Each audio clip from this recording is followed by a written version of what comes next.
میں شروع کرتا ہوں اللہ کے نام سے، وہ بڑا ہی نہایت رحم اور کرم کرنے والا ہے۔ اللہ کے سوا کوئی معبود نہیں اور سبھی تعریف اللہ ہی کے لیے ہے۔ انس رضی اللہ تعالیٰ عنہ سے روایت ہے، انہوں نے فرمایا کہ ابو طلحہ کا ایک بیٹا مر گیا اور ابو طلحہ اس وقت گھر پر موجود نہ تھے۔ ان کی بیوی نے بچے کو غسل اور کفن دے کر اسے گھر کے ایک کونے میں رکھ دیا۔ جب ابو طلحہ گھر آئے تو پوچھا، لڑکے کا کیا حال ہے؟ ان کی بیوی نے جواب دیا کہ اب اسے آرام ہے اور مجھے امید ہے کہ اسے سکون نصیب ہوا ہے۔ ابو طلحہ سمجھے کہ وہ سچ کہہ رہی ہے۔ راوی کے کہنے کے مطابق ابو طلحہ رات بھر اپنی بیوی کے پاس رہے اور صبح غسل کر کے باہر جانے لگے تو بیوی نے انہیں بتایا کہ لڑکا تو مر چکا ہے۔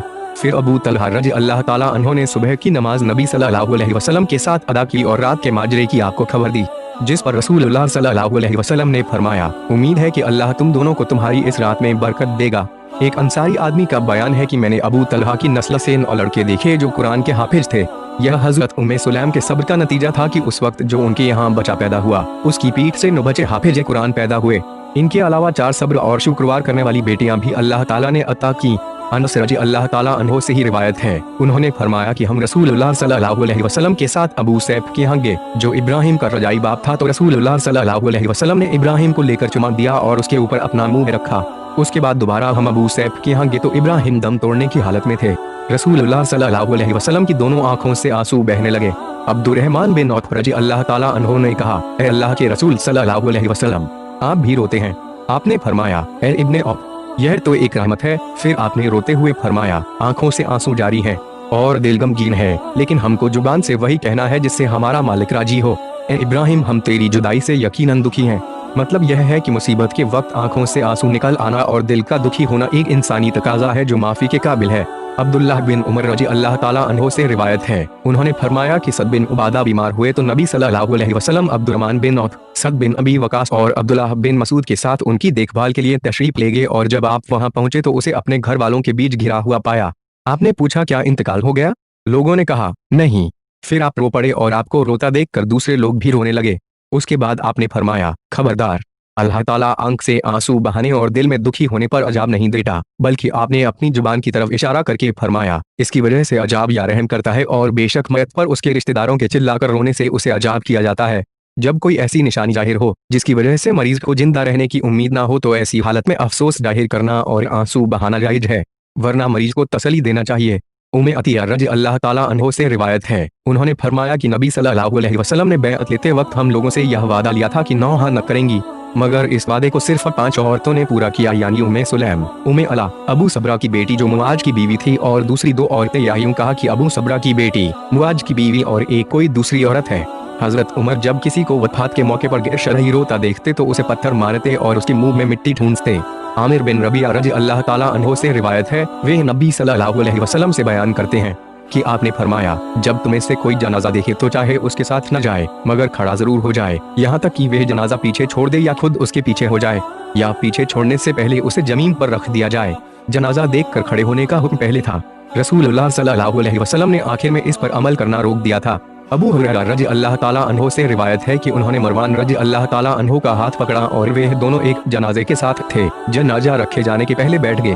اتنے میں ابو سعید خدری آگے، انہوں نے مروان کا ہاتھ پکڑ کر کہا، اٹھ کھڑا ہو۔ یقیناً ابو ہریرہ کو معلوم ہے کہ نبی صلی اللہ علیہ وسلم نے ہمیں اس سے منع فرمایا ہے۔ اس پر ابو ہریرہ نے فرمایا کہ اس نے سچ کہا ہے۔ زیادہ تر علم والوں کا یہ ماننا ہے کہ جنازے کے ساتھ جانے والے اس وقت تک نہ بیٹھے جب تک اسے زمین پر نہ رکھ دیا جائے۔ امام بخاری نے اس حدیث پر اس طرح عنوان قائم کیا ہے، جو آدمی جنازے کے ساتھ ہو اسے چاہیے کہ زمین پر اس کے رکھے جانے سے پہلے نہ بیٹھے، اگر کوئی بیٹھ جائے تو اسے کھڑے ہونے کے لیے کہا جائے۔ نسائی میں حضرت ابو ہریرہ اور حضرت ابو سعید سے اس کی تائید میں ایک حدیث بھی مروی ہے۔ جابر بن عبداللہ رضی اللہ تعالیٰ عنہ سے روایت ہے، انہوں نے فرمایا کہ ہمارے سامنے سے ایک جنازہ گزرا تو نبی صلی اللہ علیہ وسلم کھڑے ہو گئے۔ ہم نے کہا، اے اللہ کے رسول صلی اللہ علیہ وسلم، یہ تو ایک یہودی کا جنازی تھا۔ آپ نے فرمایا کہ جب تم جنازہ دیکھو تو کھڑے ہو جایا کرو، جنازہ چاہے مسلمان کا ہو یا کافر کا، اسے دیکھ کر موت کو یاد کرنا چاہیے کہ ہمیں بھی ایک دن مرنا ہے۔ ابو سعید خدری رضی اللہ تعالیٰ عنہ سے روایت ہے کہ رسول اللہ صلی اللہ علیہ وسلم نے فرمایا، جب جنازہ تیار کر کے رکھ دیا جاتا ہے اور لوگ اسے اپنے کندھوں پر اٹھا لیتے ہیں، پھر اگر وہ نیک ہوتا ہے تو کہتا ہے، مجھ کو جلدی لے چلو، اور اگر نیک نہیں ہوتا ہے تو کہتا ہے، ہائے افسوس، مجھے کہاں لے جاتے ہو؟ اس کی آواز انسانوں کے علاوہ ہر چیز سنتی ہے، کیونکہ اگر انسان سن لے تو بے ہوش ہو جائے۔ इस पर सब इमामों का इत्तिफाक है कि जनाजा मर्दों को ही उठाना चाहिए। इसके बारे में मुस्नद अबू थाला में एक रिवायत भी है जिसमें खुलासा है कि औरतों को जनाजा नहीं उठाना चाहिए क्योंकि वे कमजोर होती हैं। अबू हुरैरा रज़ी अल्लाह ताला अन्हो से रिवायत है, वे नबी सल्लल्लाहु अलैहि वसल्लम से बयान करते हैं कि आपने फरमाया, जनाजे को जल्दी ले चलो क्योंकि अगर वे नेक है तो तुम उसे अच्छाई की तरफ ले जा रहे हो और अगर वे बुरा है तो वे एक बुरी चीज है जिसको तुम अपनी गर्दन से उतार कर बरी होगे। जनाजे को जल्दी ले जाने से मुराद दौड़ना नहीं बल्कि आदत से ज्यादा तेज चलना है। उलमा के नजदीक ऐसा करना मुस्तहब है। इब्ने उमर रजी से रिवायत है कि उनसे कहा गया, अबू हुरैरा कहते हैं कि जो आदमी जनाजे के साथ जाएगा उस एक ही रात सवाब मिलेगा। इस पर इब्ने उमर ने फरमाया, अबू हुरैरा हमें बहुत हदीस सुनाते हैं। फिर आयशा रज़ी अल्लाह ताला अन्हा ने भी अबू हुरैरा की तस्दीक फरमाई और कहा कि मैंने रसूलुल्लाह सल्लल्लाहु अलैहि वसल्लम को ऐसा ही फरमाते सुना है। इस पर इब्ने उमर फरमाने लगे, फिर तो हमने बहुत सी कीरात का नुकसान कर लिया है। बुखारी की दूसरी रिवायत में है कि जो आदमी मयत के दफन तक साथ रहा है उसे 2 कीरात के बराबर सवाब मिलता है और यह 2 कीरात 2 बड़े पहाड़ों की तरह है। आयशा रज़ी अल्लाह ताला अन्हा से रिवायत है, वे नबी सल्लल्लाहु अलैहि वसल्लम से बयान करती हैं कि आपने अपनी वफात की बीमारी में यह फरमाया, अल्लाह ताला यहूद और नसारा पर लानत करे कि उन्होंने अपने पैगंबरों की कब्रों को सजदे की जगह बना लिया। आयशा रज़ी अल्लाह ताला अन्हा फरमाती हैं कि अगर यह डर न होता तो आपकी कब्र मुबारक को बिल्कुल जाहिर कर दिया जाता, मगर मुझे डर है कि उसको भी सजदागाह न बना लिया जाए। रसूलुल्लाह सल्लल्लाहु अलैहि वसल्लम का फरमान है कि मेरी कब्र पर ईद की तरह मेला न लगाना, लेकिन अफसोस आज का नाम निहाद मुसलमान इस फरमाने नबी की खुलकर मुखालफत कर रहा है।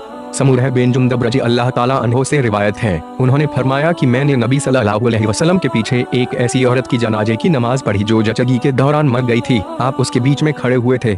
अगर मर्द का जनाजा हो तो उसके सर के बराबर खड़ा होना चाहिए। इब्ने अब्बास रज़ी अल्लाह ताला अन्हो से रिवायत है कि उन्होंने एक बार जनाजे की नमाज में सूरह फातिहा ऊंची आवाज में पढ़ी और कहा कि मैंने इसलिए ऐसा किया है ताकि तुम लोग जान लो कि इसका पढ़ना सुन्नत है। चुनांचे जनाजा भी एक नमाज है, इसलिए इसमें सूरह फातिहा पढ़ना जरूरी है। इस हदीस में इसका खुलासा मौजूद है। निसाई की रिवायत में दूसरी कोई सूरत मिलाने का भी जिक्र है। यह भी सराहत है कि फातिहा पहली तकबीर के बाद पढ़ी जाए। अनस रज़ी अल्लाह ताला अन्हो से रिवायत है, नबी सल्लल्लाहु अलैहि वसल्लम से बयान करते हैं कि आपने फरमाया, जब मुर्दा कब्र में रख दिया जाता है और उसके साथी दफन से फारिग होने के बाद वापस होते हैं तो वे उनके जूतों की आवाज सुनता है। उस वक्त उसके पास 2 फरिश्ते आते हैं। यह उसे बिठाकर पूछते हैं कि तू इस आदमी यानी मोहम्मद सल्लल्लाहु अलैहि वसल्लम के बारे में क्या अकीदा रखता था। अगर वह कहता है, मैं गवाही देता था कि वे अल्लाह के बंदे और उसके रसूल हैं, तो उसे कहा जाता है कि तू अपने दोजखी मकाम को देख, उसके बाद उस अल्लाह ताला ने तुझे जन्नत में ठिकाना दिया है। नबी सल्लल्लाहु अलैहि वसल्लम ने फरमाया कि वह दोनों जगहों को देखता है, लेकिन काफिर या मुनाफिक का यह जवाब होता है कि मैं कुछ नहीं जानता, जो दूसरे लोग कहते थे वही मैं भी कह देता था। फिर उसे कहा जाता है कि न तूने अक्ल से काम लिया और न नबियों की पैरवी की। फिर उसके दोनों कानों के बीच लोहे के हथौड़े से एक चोट लगाई जाती है कि वह चीख उठता है। उसकी चीख पुकार को इंसान के अलावा उसके आसपास की तमाम चीजें सुनती हैं।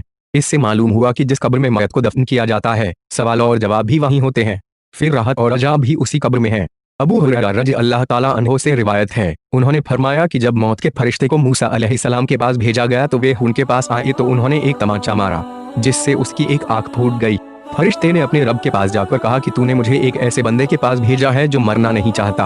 अल्लाह ताला ने उसकी आंख ठीक कर दी और फरमाया कि मूसा के पास दोबारा जाकर कहो कि वह अपना हाथ एक बैल की पीठ पर रखें तो जितने बाल उनके हाथ के नीचे आएंगे, हर बाल के बदले उन्हें 1 साल की जिंदगी दी जाएगी। इस पर मूसा अलैहिस्सलाम ने कहा, ए रब, फिर क्या होगा? अल्लाह ने फरमाया, फिर मौत आएगी। मूसा अलैहिस्सलाम ने कहा, तो फिर अभी आ जाए।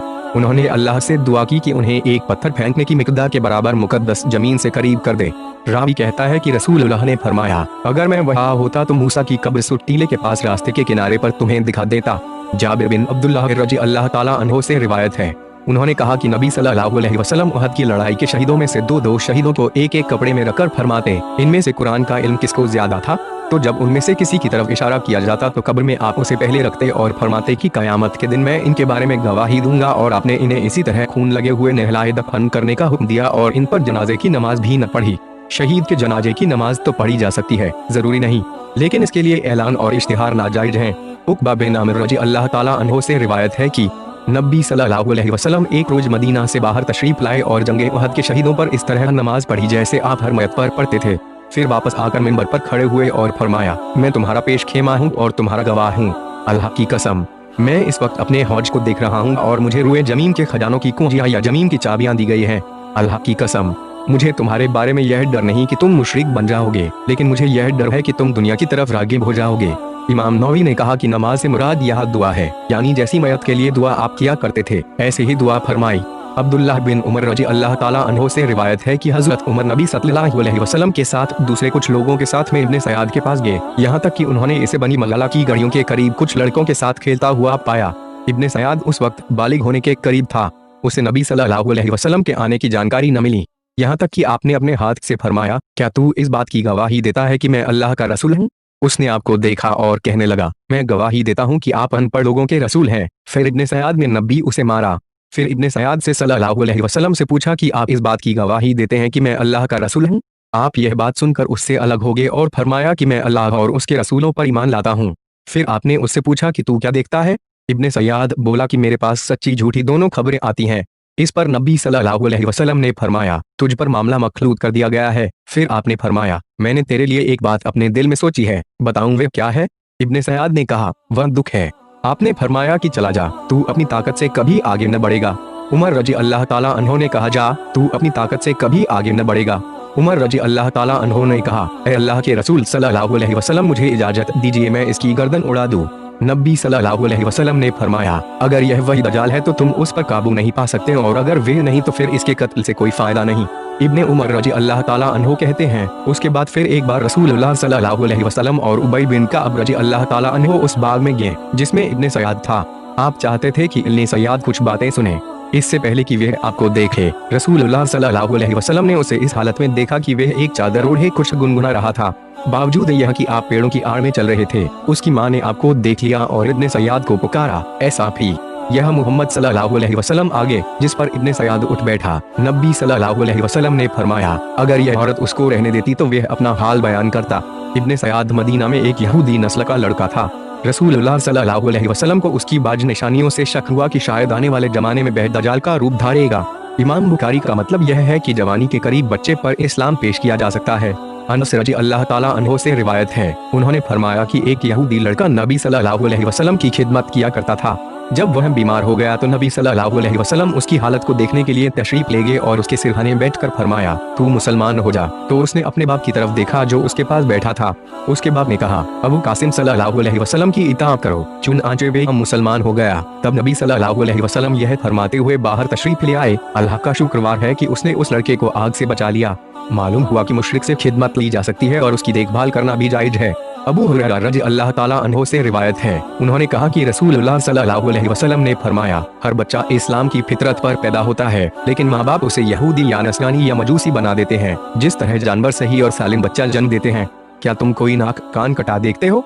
फिर अबू हुरैरा यह आयत तिलावत करते, यह वे इस्लाम की फितरत है जिस पर अल्लाह ने लोगों को पैदा फरमाया है और अल्लाह की फितरत में कोई तब्दीली नहीं हो सकती। यही कायम रहने वाला दीन है। मतलब यह है कि अगर माँ बाप की तालीम और देख रेख सोसाइटी का असर बच्चे की फितरत से छेड़छाड़ न करे तो बच्चा दीन इस्लाम का मानने वाला और उसके अहकाम का कारबंद होगा। मुसैब बिन हज़्म रजी अल्लाह ताला अन्हो से रिवायत है, उन्होंने फरमाया कि जब अबू तालिब मरने लगा तो रसूलुल्लाह सल्लल्लाहु अलैहि वसल्लम उसके पास तशरीफ लाए। वहाँ उस वक्त अबू जहल बिन हिशाम और अब्दुल्लाह बिन हिशाम और अब्दुल्लाह बिन अबी उमैया बिन मुगीरा भी थे। रसूलुल्लाह सल्लल्लाहु अलैहि वसल्लम ने अबू तालिब से कहा, ए चचा, कलमा तौहीद ला इलाहा इल्लल्लाह कह दे तो मैं अल्लाह के यहाँ तुम्हारी गवाही दूंगा। अबू जहल और अब्दुल्लाह बिन अबी उमैया बोले, ए अबू तालिब, क्या तुम अपने बाप अब्दुल मुत्तलिब के तरीके से फिरते हो? रसूलुल्लाह सल्लल्लाहु अलैहि वसल्लम तो बार बार उसे कलमा-ए तौहीद की तलकीन करते रहे और वे दोनों भी अपनी बात बराबर दोहराते रहे, यहाँ तक कि अबू तालिब ने आखिर में कहा कि वे अब्दुल मुत्तलिब के तरीके पर हैं और ला इलाहा इल्लल्लाह कहने से इनकार कर दिया। जिस पर रसूलुल्लाह सल्लल्लाहु अलैहि वसल्लम ने फरमाया, अब मैं तुम्हारे लिए अल्लाह ताला से उस वक्त तक मग़फ़िरत की दुआ करता रहूंगा जब तक मुझे उससे मना न कर दिया जाए। इस पर अल्लाह ताला ने यह आयत नाजिल फरमाई कि नबी के लिए यह जायज़ नहीं कि वह मुशरिक के लिए बख्शिश की दुआ करें, चाहे वह करीबी रिश्तेदार ही क्यों न हो। अगर मौत की निशानियां जाहिर ना हो और नहीं मौत का यकीन हो तो मौत के वक्त ईमान लाना फायदा दे सकता है। मुमकिन है कि रसूलुल्लाह सल्लल्लाहु अलैहि वसल्लम ने अबू तालिब को मरने की हालत से पहले ईमान लाने की दावत दी हो। अली रजी अल्लाह ताला अन्हो से रिवायत है, उन्होंने फरमाया कि हम एक जनाजे के साथ बकीए गरकब कब्रिस्तान में थे कि नबी सल्लल्लाहु अलैहि वसल्लम हमारे करीब तशरीफ लाकर बैठ गए और हम लोग भी आपके आसपास बैठ गए। आपके हाथ में एक छड़ी थी। आपने सर झुका लिया और लकड़ी से नीचे खुरेदने लगे। फिर फरमाया, तमें से कोई ऐसा जानदार नहीं जिसकी जगह जन्नत या दोज़ख में न लिखी हो और हर आदमी का नेकबख्त या बदनसीब होना भी लिखा हुआ है। इस पर एक आदमी ने कहा, ए अल्लाह के रसूल सल्लल्लाहु अलैहि वसल्लम, फिर हम इस किताब पर एतमाद करके अमल ना छोड़ दें, क्योंकि हमें से जो आदमी खुश नसीब होगा वे खुश नसीबों के अमल की तरफ लौटेगा और जो आदमी बदबख्त होगा वह बदबख्तों के अमल की तरफ लौटेगा। आपने फरमाया कि नेक को नेक कामों की तौफीक दी जाती है और बदबख्त के लिए बुरे काम आसान कर दिए जाते हैं। उसके बाद आपने यह आयत तिलावत फरमाई, फिर जो आदमी सदका देगा और परहेजगारी इख्तियार करेगा और अच्छी बात की तस्दीक करेगा, हम उसे अच्छे कामों की तौफीक देंगे। यह हदीस तकदीर के सबूत के लिए एक अजीम दलील की हैसियत रखती है। रसूलुल्लाह सल्लल्लाहु अलैहि वसल्लम के फरमान का मतलब यह है कि हम चूंकि अल्लाह के बंदे हैं, लिहाजा बंदगी और उसके हुक्मों को मानना हमारा काम होना चाहिए। अल्लाह की तकदीर का हमें इल्म नहीं कि उसके सहारे अमल छोड़ दिया जाए। अच्छे और बुरे अमल तो तयशुदा हैं और अंजाम का दारोमदार इन्हीं अमलों पर है। साबित बिन जहाक रज़ी अल्लाह ताला अन्हो से रिवायत है, वे नबी सल्लल्लाहु अलैहि वसल्लम से बयान करते हैं कि आपने फरमाया, जो आदमी इस्लाम के अलावा किसी मजहब की जानबूझकर कसम उठाए तो वे ऐसा ही होगा जैसा उसने कहा है, और जो आदमी तेज हथियार से अपने आप को मार डाले उसको उसी हथियार से जहन्नम में अजाब दिया जाएगा। इमाम बुखारी का मकसद यह है कि जब खुदकुशी करने वाला जहन्नमी है तो जनाजे की नमाज न पढ़ी जाए, लेकिन निसाई की रिवायत में है कि खुदकशी करने वाले की जनाजे की नमाज रसूलुल्लाह सल्लल्लाहु अलैहि वसल्लम ने नहीं पढ़ी थी, अलबत्ता अपने सहाबा को इससे नहीं रोका था। मालूम हुआ कि मर्तबा रखने वाले हजरात ऐसे इंसान की जनाजे की नमाज न पढ़े ताकि दूसरों को नसीहत हो। अल्लाह बेहतर जानने वाला है। जुंदब रज़ी अल्लाह ताला अन्हो से रिवायत है, वे नबी सल्लल्लाहु अलैहि वसल्लम से बयान करते हैं कि आपने फरमाया, एक आदमी को जख्म लग गया था, उसने अपने आप को मार डाला तो अल्लाह ताला ने फरमाया, चूंकि मेरे बंदे ने मुझसे पहले अपनी जान ले ली, लिहाजा मैंने उस पर जन्नत को हराम कर दिया है। यानी खुदकशी करने वाले ने सब्र और हिम्मत से काम न लिया, बल्कि अपनी मौत रब के हवाले करने के बजाय जल्दबाजी जाहिर की। हालांकि अल्लाह ने उसकी मौत के वक्त पर उसे आगाह नहीं किया था, लिहाजा उस सजा का हकदार ठहरा जो हदीस में बयान हुई है। अबू हुरैरा रज़ी अल्लाह ताला अन्हो से रिवायत है, उन्होंने कहा, नबी सल्लल्लाहु अलैहि वसल्लम ने फरमाया, जो खुद अपना गला घोंट ले वह दोजख में अपना गला घोंटता ही रहेगा, और जो आदमी नेज़ा मारकर खुदकुशी कर ले वह दोजख में भी खुद को नेज़ा मारता रहेगा। अगरचे खुदकुशी करने वाले की सजा यह है कि वह जहन्नम में रहे, लेकिन अल्लाह ताला अहले तौहीद पर रहम और करम फरमाएगा और उस तौहीद की बरकत से उन्हें आखिरकार जहन्नम में निकाल लेगा। अनस रज़ी अल्लाह ताला अन्हो से रिवायत है, उन्होंने फरमाया कि लोग एक जनाजा लेकर गुजरे तो सहाबा ने उसकी तारीफ की। इस पर रसूलुल्लाह सल्लल्लाहु अलैहि वसल्लम ने फरमाया कि उसके लिए वाजिब हो गई। उसके बाद दूसरा जनाजा लेकर गुजरे तो सहाबा ने उसकी बुराई की तो रसूलुल्लाह ने फरमाया उसके लिए लाजिम हो गई। इस पर उमर रज़ी अल्लाह ताला अन्हो ने कहा कि क्या वाजिब हो गई? रसूलुल्लाह सल्लल्लाहु अलैहि वसल्लम ने फरमाया कि पहले आदमी की तुमने तारीफ की तो उसके लिए जन्नत वाजिब हो गई, और दूसरे की तुमने बुराई की तो उसके लिए जहन्नम लाजिम हो गई, क्योंकि तुम लोग जमीन में अल्लाह की तरफ से गवाही देने वाले हो। मुस्तदरक हाकिम में है, सहाबा किराम रज़ी अल्लाह ताला अन्हों ने पहले आदमी के बारे में कहा कि वे अल्लाह और उसके रसूल से मोहब्बत रखता था और अल्लाह के हुक्मों को बजा लाने की कोशिश करता था, और दूसरे आदमी के बारे में कहा कि वे अल्लाह और उसके रसूल सल्लल्लाहु अलैहि वसल्लम से कीना का पट रखता था और गुनाह में लगा रहता था। उमर बिन खत्ताब रज़ी अल्लाह ताला अन्हो से रिवायत है, उन्होंने कहा, नबी सल्लल्लाहु अलैहि वसल्लम ने फरमाया, जिस मुसलमान के नेक होने की 4 आदमी गवाही दें तो अल्लाह उसे जन्नत में दाखिल करेगा। हम लोगों ने कहा, और अगर 3 आदमी? तो आपने फरमाया कि 3 आदमी भी, फिर फरमाया कि 2 भी। फिर हमने एक आदमी की गवाही के बारे में आपसे नहीं पूछा। एक आदमी की गवाही के बारे में इसलिए सवाल नहीं किया कि गवाही का निसाब कम से कम 2 आदमी है। चुनांचे इमाम बुखारी ने किताबुश शहादात 2643 में इस हदीस से गवाही का निसाब साबित किया है।